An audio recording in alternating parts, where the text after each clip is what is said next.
धर्मपुर नामक एक गांव में बहुत समय पहले राजू नाम का एक खिलौनों वाला लड़का रहता था। वो बाजार में सुंदर खिलौने बेचता था और उसके अच्छे खिलौनों के कारण सभी उससे ही खरीदते थे। उसी गांव में कमल नाम का एक और खिलौनों वाला था। वो राजू से बहुत जलता था और हमेशा उसे परेशान करने की सोचता रहता था, लेकिन हर बार नाकाम रहता था। कमल अक्सर राजू को अपने खिलौने बेचते हुए देखता था। पापा खिलौने, पापा खिलौने, भाई वो लाल खिलौना मेरे बच्चे को दे दो। बेटा ले लो, वो ले लो, नीली कार मुझे दे दो अंकल।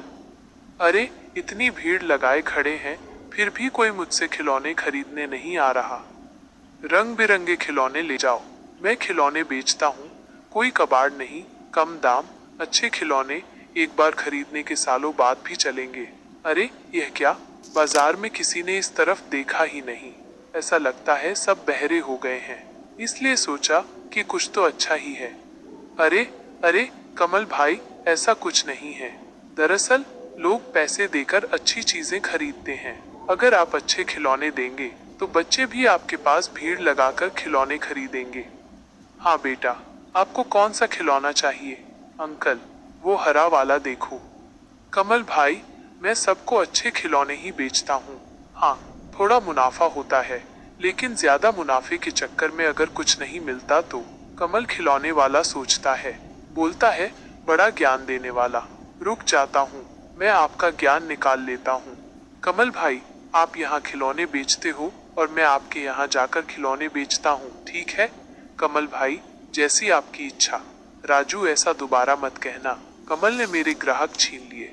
हा हा हा हा हा, दोनों थोड़ा हंसते हैं। नहीं कमल भाई, कोई किसी का भाग्य नहीं छीन सकता, निश्चित रहो। दोनों ने अपनी जगह बदल ली। एक बच्चा दौड़ता हुआ आता है और राजू की खिलौने की दुकान के सामने खड़ा हो जाता है, लेकिन वहाँ कमल अपने खिलौने बेच रहा होता है। बेटा, तुम्हें खिलौना चाहिए, मुझे मत बताना कौन सा। अंकल, वो राजू अंकल कहाँ हैं? मैं उनसे एक खिलौना ले लेता हूँ। कमल राजू की तरफ इशारा करके बच्चे से कहता है। बच्चा राजू के पास दौड़ता हुआ जाता है। अगले दिन राजू खिलौने वाले के घर परेशान होकर जाता है। जब वह देखता है कि राजू अपने खिलौने बेचने की तैयारी कर रहा है और तभी राजू किसी काम से बाहर चला जाता है, तो कमल चुपके से उसके घर में घुस जाता है। फिर कुछ खिलौने बिगाड़ने के बाद एक बच्चा उसे भागते हुए देखता है, जैसे वो घर वापस जा रहा हो। अंकल, इस हाथी का एक पैर टूटा हुआ है। अरे राजू, आप बच्चे को क्या टूटे हुए खिलौने दे रहे हो? बेबी, मैं आपसे खिलौने नहीं लूंगा। राजू अंकल, आप मुझे टूटे हुए खिलौने दे रहे हो। तब कमल ने आवाज लगाते हुए कहा, चलो चलो, आओ, रंग बिरंगे खिलौने, मजबूत खिलौने, अच्छे खिलौने बिना टूटे मिलेंगे। मेरे पास आओ, इधर आओ। तब बच्चे कमल के खिलौने की दुकान की ओर दौड़े और उससे खिलौने खरीदने लगे। अगले दिन राजू खिलौने पैक करने के बाद सभी खिलौने अच्छी तरह से पैक हो गए। चारों ओर देखने के बाद वो तौलिया लेकर नहाने चला गया। राजू के खिलौनों वाली जगह पर आया और कमल ने राजू के खिलौनों को पहले की तरह बर्बाद कर दिया। आज बाजार में कमल के पास काफी भीड़ थी। बच्चे ने कहा, वो घोड़ा मुझे दे दो, पर टूटा हुआ तो नहीं देखना। नहीं नहीं नहीं, कल पता नहीं खिलौने कैसे टूट गए, मुझे तो पता ही नहीं चला। राजू बच्चे से खिलौना उतरवाता है, पर घोड़े की दुम टूटी होती है। अरे ये क्या है, कैसे टूट गया? देखो चाचा, घोड़े की दुम टूटी है, पर ये कैसे टूट गई? ये सच है, कल हाथी आज घोड़ा रोज टूटे खिलौने दे रहे थे। क्यों चाचा, आप हमें ऐसे खिलौने क्यों दे रहे हो? राजू के सारे बच्चे जो उससे खिलौने खरीदते थे, सब कमल से खिलौने खरीदने लगे। राजू को सब ठग और झूठा समझने लगे और ये सब कमल की तरक्की देख राजू चौंक गया और राजू का खिलौना दिमाग सोचने लगा, ये कमल का ही काम है, पर मैं ये साबित नहीं कर पाऊंगा। अगर मैं सच्चा हूँ तो एक दिन सबको सच जरूर पता चल जाएगा। कमल खिलौने वाला इसी मौके की तलाश में था जब उसने मिट्टी के खिलौनों को बिना पकाए रंग कर बेचना शुरू किया।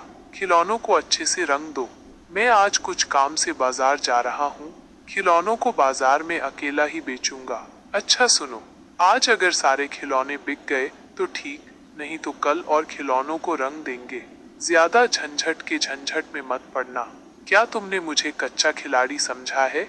खिलौनों को ऐसे ही रंग देंगे, वरना किसी को पता नहीं चलेगा खिलौना कच्चा है। कोई नहीं समझेगा पक्का, और फायदा मुझे ही होगा। हा हा हा। इतना कहकर कमल जोर जोर से हंसने लगता है। अच्छा, तो फिर तुम सुनार से कहोगे मेरे लिए नया हार बनवा दो? मैं बनवा दूंगा, तुम थोड़ा सब्र रखो, मैं समझता हूँ। कमल की पत्नी गीता ने खिलौनों को अच्छे से रंग दिया। उसके बाद कमल खिलौनों को लेकर बाजार की तरफ चल पड़ा। रास्ते में कमल को राजू मिला। अरे राजू, बाजार नहीं जाऊंगा। नहीं, मैं बाजार नहीं जाऊंगा। मैं उसी दिन बाजार जाऊंगा जिस दिन गांव वाले मुझे बुलाएंगे। राजू दूसरे गांव में गली गली अपने खिलौने बेचने लगा। वो बहुत तेज आवाज लगाता हुआ जाता था। धूप से गर्मी में उसे काफी परेशानी होती थी, लेकिन इसके अलावा राजू के पास और कोई रास्ता नहीं था। राजू खिलौने वाला दूसरे गांव में चिल्ला रहा था, खिलौने ले जाओ, खिलौने ले जाओ, अच्छे खिलौने, बढ़िया खिलौने, खिलौने खिलौने ले जाओ। कमल रात को घर में मुनाफे के पैसों का हिसाब लगा रहा था और कमल की पत्नी लालच भरी नजरों से देख रही थी। कमल हंसते हुए बोला, अरे सुनो गीता, आज सारे खर्चे छोड़कर मुनाफा 700 रुपए हुआ है। कल और खिलौनों की पेंटिंग करवानी पड़ेगी। आज खिलौने कम पड़ गए हैं, बाजार में सभी बच्चों को नहीं दे पाए। अगले दिन बाजार में बच्चा खिलौने वाले से, मुझे वो गाय काले रंग की चाहिए। बच्चे ने खिलौना लेते हुए कहा, ये क्या है अंकल, इसका रंग उतर रहा है क्या? नहीं तो, ये देखो अंकल, मेरे हाथ पे रंग आया है। शायद कल हमने इस पर ज्यादा रंग कर दिया था, इसलिए हो सकता है। कोई बड़ा आदमी छुप कर देख रहा है। वो कह रहा है, ज्यादा रंग कर दोगे तो ये नहीं हुआ। क्या हुआ? लगता है कुछ गड़बड़ है, जांच करनी पड़ेगी। रास्ते में राजू वही आदमी मिलता है।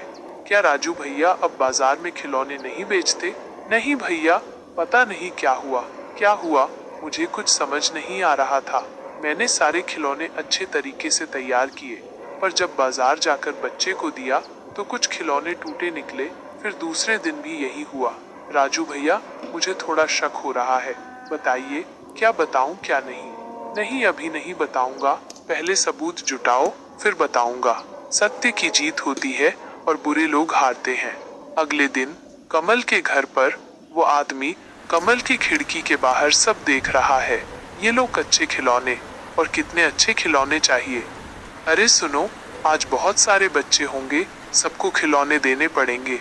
रंग कम है, आज रंग में पानी मिला देते हैं। आदमी दिल से, अच्छा रुको बच्चों, अभी तुम्हें चखाता हूँ। आदमी चिल्लाने लगा, कोई है क्या? सब लोग कहाँ हैं?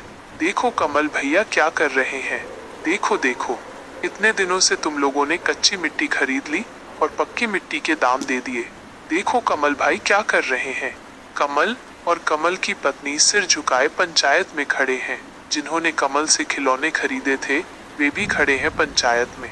आदमी बोलता है, कमल भाई ने राजू भाई के खिलौने खराब कर दिए, क्योंकि उस आदमी ने कमल को राजू के घर से भागते हुए देख लिया था। छी कमल छी, बच्चों के खिलौनों में मिलावट करता है। सुनो सुनो, ये तुम्हारी सजा है। अपना सिर मुंडवा लो, चेहरा काला कर लो, गधे पर बैठो और गांव में घुमाओ। तुम्हारी छाती पर एक कागज पर लिखा होगा कि मैं बेईमान और लालची हूँ, और राजू को खबर भेज दो, कल से वो खिलौने बेचने बाजार आ सकता है। गधे की पीठ पर बैठा कमल शर्मिंदा है, सिर नीचा है और मुंह काला है। गांव वाले राजू के पास आए और बोले, राजू भाई, तुम बाजार में खिलौने बेचते होगे। गांव के सभी लोगों ने राजू से माफी मांगी और अपनी गलती स्वीकार की। अब राजू के चेहरे पर मुस्कान है। जो सच्चा होता है उसकी जीत जरूर होती है।